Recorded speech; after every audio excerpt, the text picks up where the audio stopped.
And everything you write, they will find who is this guy who is sleeping with her. Hello? That she's writing about it. വെച്ചിട്ടുള്ളൂ. I had to few of my poems I literally dedicated to my men friends to confuse the readers.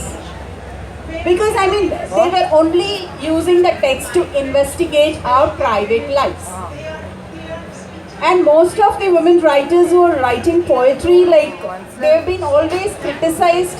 They have small breasts, they don't look good, they have a loose hair, and these kind of expressions come as critique.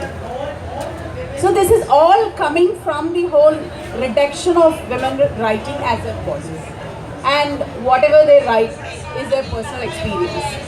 They don't have families, they don't have children, they don't have good husbands, they don't have good fathers, so they are writers. That's how we are positioned in Tamil milieu. What is unfortunate is that it's not only men who think that when a woman writes, it's her experience. Women also think that if she is writing, that ought to be her experience. It's also there. And you are a filmmaker also, an actor, so you are using different mediums. Like you are using words, you are using the visual medium, you are using your body as well. And I guess you had your fair share of criticism over a movie in which you acted. Could you comment on that?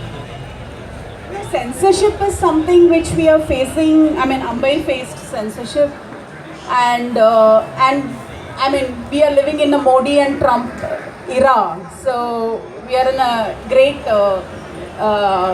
era of censorship. But yes, post-Modi, we are always pushed to live in a psych of fear. This whole fear psychosis also pushes you to do self-censorship. Writers are killed, and writers are threatened, and writers are immolated, and all sorts of things are happening in today's India. For me, right from poetry to cinema, even my latest film, not just Sengal, the latest film is about two trans women finding a rented house in Chennai. It's a documentary, it's more a mockumentary. We were creating real life situation in which two trans women are trying to find a shelter, a safe place for themselves, a home, a rented place where they are ready to pay the rent.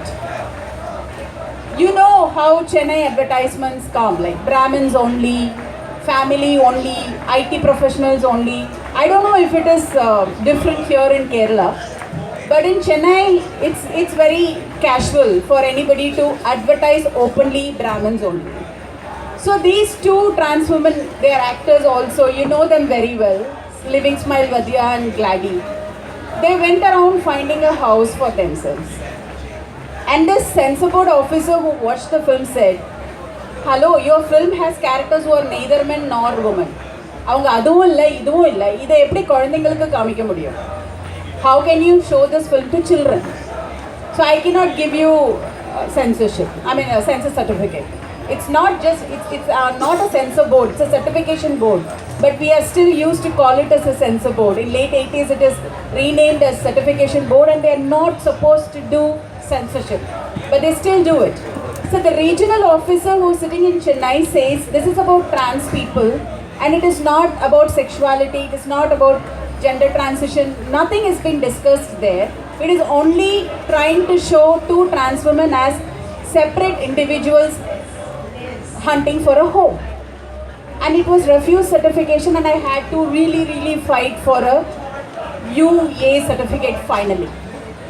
Sengadal, it was banned, and I had to go to Supreme Court for again it was a A certificate. Again, this certification is very tricky. Adult certification is almost a suicide in this country. You can't have a broadcast. For example, Sengadal had Indian Panorama selection, but it never was shown in Doordarshan. It was supposed to be shown in Doordarshan, but A certificate will not allow it to be shown.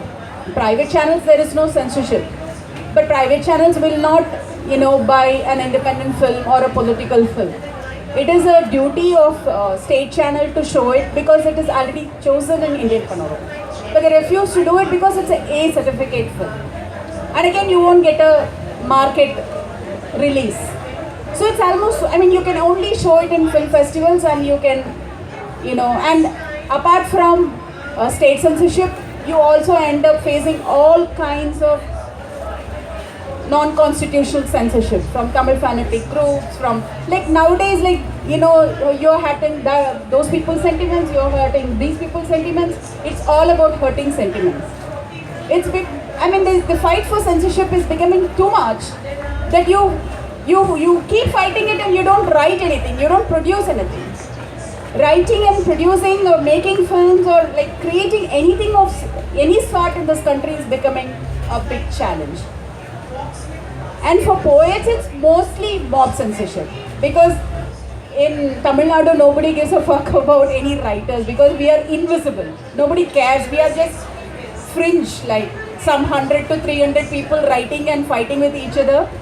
And that's all. I mean, it's not the same like you respect writers in Kerala. We don't have that kind of readership in Tamil Nadu. Though we boast about a legacy for 3,000 years of literature and all, writers are never respected. We have very, very minimal. When they say they did a first edition, it is only 300 copies. And when they say second edition, it's another 300 copies. And to sell that 600 copies, we have to wait for 2 years. And within that, there is all this like, fights and group politics and all that is happening. So, I mean, for poetry, it's mostly censorship within the civil society and from the fringe groups. And almost all women writers who are writing are facing censorship in Tamil Nadu.